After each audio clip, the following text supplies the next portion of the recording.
Hello, and thank you for watching the 2022 Fall Legislative Forums, hosted by the Ashland Chamber of Commerce. I'm Gary Blake, President of the Ashland Chamber, GM of Recology Ashland, and Chair of the Chamber Legislative Committee. Moderating the discussion with me is Ann Robison, Chamber Board Member and co-owner of the Crown Jewel. Today, we will be introducing Denise Kraus, running for County Commissioner position number 1. Her opponent, Rick Dyer, incumbent County Commissioner, did not respond to our invitation. Each election year, the Ashland Chamber hosts legislative forums. This year, we are also hosting forums in addition to City Council for Parks Commissioners, Jackson County Commissioners, State Representatives, and State Senator. The forum is being recorded and will air on local community television, the RVTV website, and the Ashland Chamber's website, along with additional election information on ashlandchamber.com. A few words about what the Ashland Chamber of Commerce is and what we do. The Ashland Chamber and Travel Ashland work year-round to improve the economy, support our businesses, and enhance the quality of life. Over 450 businesses are members of the Chamber, representing thousands of employees and jobs. We are nonpartisan, private, nonprofit mutual benefit corporation, providing forums such as these featuring candidates for elected office. We do not have a political action committee or endorse any candidates for any race. We have many strong community partners in addition to our businesses, including SOU, the Ashland School District, OSF, Asante Ashland Community Hospital, and of course, the City of Ashland. We organize, fund, and coordinate the long-standing and beloved community parades and celebration, including the 4th of July, Children's Halloween Parade, and Festival of Light celebration, including lighting and decorating the entire town and Santa's parade. The tourism branch of the Ashland Chamber is Travel Ashland, that inspires, attracts, and welcomes visitors with year-round multi-platform marketing campaigns. In the last few years, Travel Ashland has rebranded and is successfully expanding into new markets and attracting new visitors in the outdoor, wine, and culinary tourism segments, garnering strong engagement in key markets on the West Coast and beyond. The Chamber is the lead economic development agency for new and expanding businesses. We have just completed an economic diversification research and analysis study that will lead Ashland forward to tackle economic issues and create new initiatives. Finally, the Chamber serves as the main point of contact for businesses looking for assistance with expansion, relocation, problem mitigation, and resource connections. So about the forum.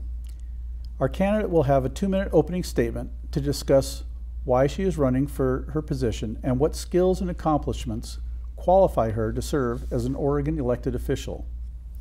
Following the opening remarks, our candidate will be asked a series of questions with 3 minutes to respond. A bell will ring when the candidate has 30 seconds and then 10 seconds remaining. Follow-up questions will be kept at 2 minutes. If there is time, the candidate can give a 2-minute closing statement. She must adhere to this time restraint. Additionally, our candidate had to sign a consent form in order to participate. We require that candidates refrain from any form of speech that includes profanity, obscenity, hate, racism, or vulgarity, or that is insulting or offensive to any ethnic, religious, political, or other identifiable group or individual as determined by the forum moderator. A violation of this rule will cause the candidate to be removed from the forum. We expect and will insist on respectful behavior. This is a forum, not a debate between candidates. If time allows, we may have follow-up questions for the candidates, in which case Candidate will have 2 minutes to respond, again using the bell system. So with that, we'll go ahead and begin with our opening remark. Tell us, why are you running? Briefly discuss your skills and accomplishments that qualify you to serve as Jackson County Commissioner.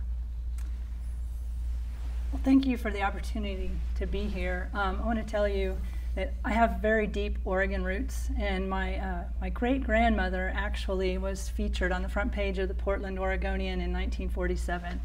And the headline reads, "Widow builds house by hand with $400 and 3 borrowed tools." And she had a lot of grit and determination, and I think I inherited a lot of that from her, or at least some of that from her.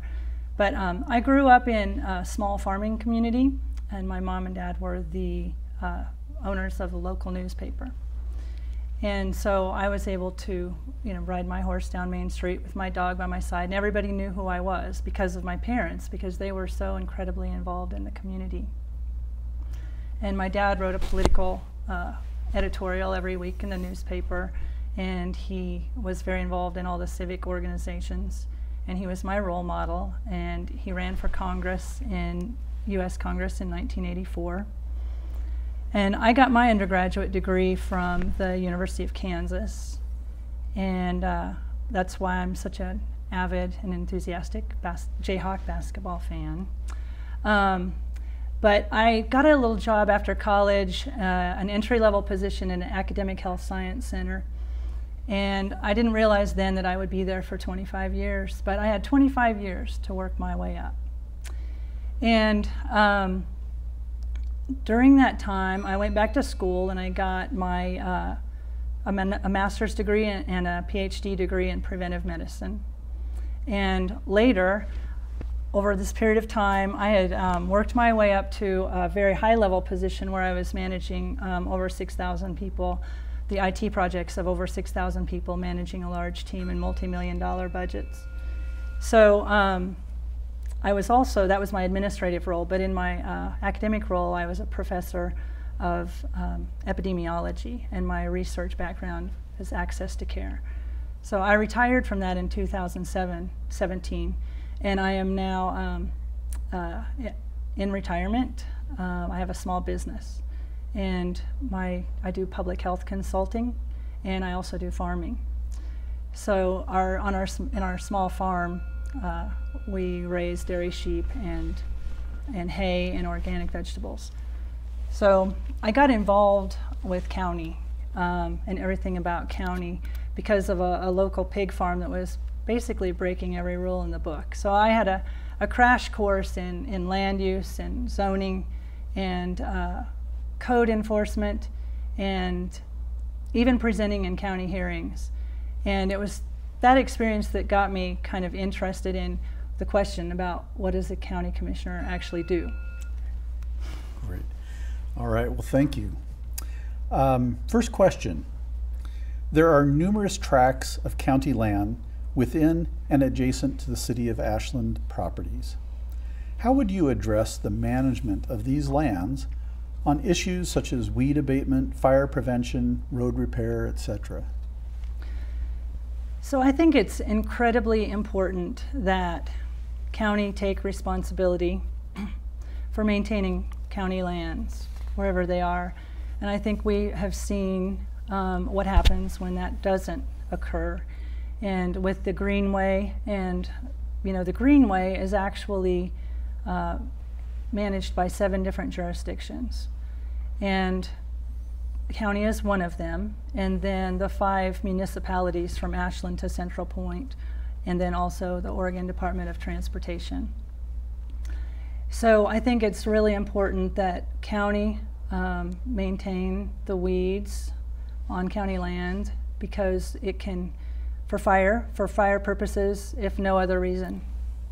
It has, so I've been kind of looking at that and trying to figure out what would be a good plan for managing those kinds of weeds or issues. And we have to work together. So especially in the case of the example of the Greenway, where there is not just county, but it'll be county, and then it'll be a city, and then it'll be ODOT, and then it'll be county. we have to coordinate. We're going to have to be a better team player. I think a lot of times what I've seen is county kind of tends to say, that's not our problem. We aren't, let Ashland worry about that or let Medford worry about that. But I think we all need to worry about that. And county needs to step up, needs to be a partner, and needs to be a team player, be part of the solution. Okay, thank you. What is your opinion on emergency planning and response in the county? How would you work to improve collaboration and coordination? Well, that is another area where, I had hoped that, I think we all hoped that we could learn from Paradise. We've always, I heard a lot that we could be the next Paradise. And so we had an opportunity to learn from that. And yet when Alameda Fire of 2020 came, a lot of things didn't go very well, including especially the emergency alerting system. The emergency alerts didn't go out in a timely manner to everybody who needed them, and that was that really should not have happened. And we need to certainly look at what did happen then and learn from that, so we can be more prepared. I think what I've seen, I've been all over the county, talking to different people, mayors, city councilors, staff, people who are involved in working on the issues, doing really great work, and organizations working on the issues around the county. And one thing I have kind of noticed with county is that deflection of this is your responsibility, Talent, or this is your responsibility, Phoenix. I think that we have to get beyond that, because we really need to work on making sure, if communication is an issue, we need to make sure that communication is much better, and that if we are aware that communication isn't working out very well, we need to make sure that we're all on the same playbook, because this could happen. This could happen again. Fire is not unknown to our community. It's a very real possibility. And so we need to be prepared. We need to be making that call. We need to be proactive, not reactive. And I think we can do a whole lot better. So if we didn't learn from Paradise, we definitely need to learn from Alameda, and we need to do a lot better. And I think that as a county commissioner, I would want that to be woken up in the middle of the night or whenever. If there's a fire, I want to be aware of it immediately, and I think we need to show leadership on that. We don't need to sit back and point the finger, but we need to step up and say, there's a fire, we've got a problem, and we're going to do everything we can to work with everybody. It's really going to be imperative that we all work together. It's on a number of issues, because we can do this much better together, but we got to quit drawing that line in the sand and pointing the finger. Thank you. We all know water resources are limited.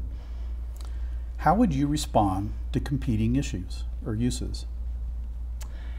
Well, that is very, very true. And as a farmer, even though it's a small farm, I think that our farming community, our agricultural community, is very aware of the water issues that we're facing.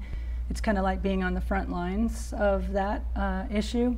But it's interesting when you're, like, if you're in urban Medford, they don't really experience the problem the same way we do. And even Ashland has more water issues than Medford. Medford's in a different situation, but it affects all of us, and it's going to affect all of us more and more as time goes on. And we don't need to wait until we're in a situation like Klamath, where we've got some really intense competing interests. So I think what we need to do is we need to be working on this right now. We need to really be taking this very seriously as far as what we can do with irrigation modernization. There are some projects going on with that. There need to be more. We need to really we need to work hard to save agriculture in this community, in this valley, because agriculture is a very important part of our economy.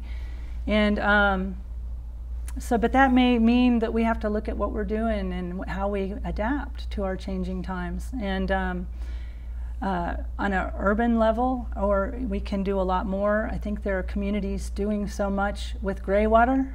We're not doing any of that. We have opportunities here because we're aware of this issue. We have some very real opportunities to become more efficient, use some creative strategies.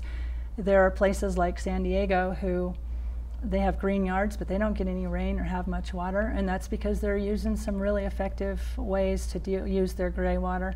And conservation. So I think it's going to be a whole lot too about educating people and public awareness.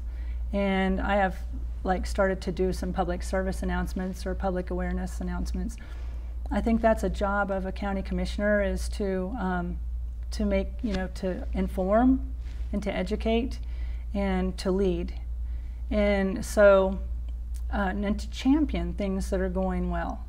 So we need to work together again on these issues. I've met with all the irrigation districts, I've met with the Medford Water Commission, I've met with a lot of different people who are working on these issues.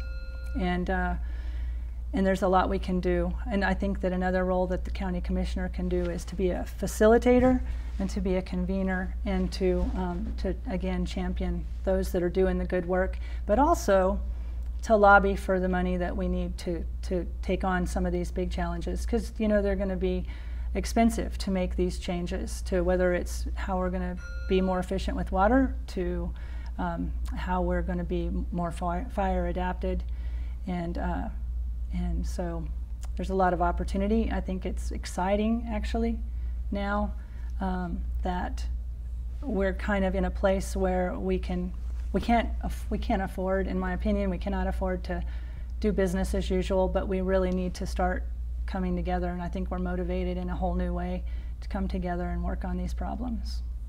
And I am really actually pretty good at bringing people together to work on complex problems, and I have a history of doing that in my career. Okay. Want to do the closing? Great. So now you have 2 minutes to make a closing statement. Well, so I guess first of all, I really would like to thank you for the opportunity to be here, and I'm sorry that my opponent couldn't be here, because it would be I think it would be a very interesting and enlightening conversation. I think that the county commissioners are in a role where they have an opportunity to do a whole lot more than they are doing. I think currently, it sort of serves as a bit of a rubber stamp for county business. But there's 3 county commissioners, and there's an opportunity for them to be real leaders and to use that position to start to really work on these issues. And I think that I'm concerned. The reason why I'm running for county commissioner really has to do with the fact that I love this place and I want to stay here, I want to live here, and I am seeing people that are leaving because they're concerned about things like fire danger or smoke or homelessness or mental health and addiction or water concerns. There's so many issues that we really need to get to work on. So I feel like that we're missing out on a lot of opportunities to use that position to bring the experts together, the people that are doing really good work to address these challenges. I think that it's an opportunity more that we do need some strong leadership in the county, and I think that the relationships could be improved between county and the municipalities. In meeting with people all over the county, I have noticed that county works better with some than others, and I do get I've picked up on the sentiment that Ashland, is doing their own thing, and they don't have a very good working relationship with Ashland and with the county. And that's I think all of that needs to change. I think county really needs to step up and take a seat at the table. There's a lot of different organizations I've met with that I'm saying, what could county do for you? And there's a lot that county could do. They could show up, they could take part, they could be part of the solution, and work together with the municipalities better, all of them.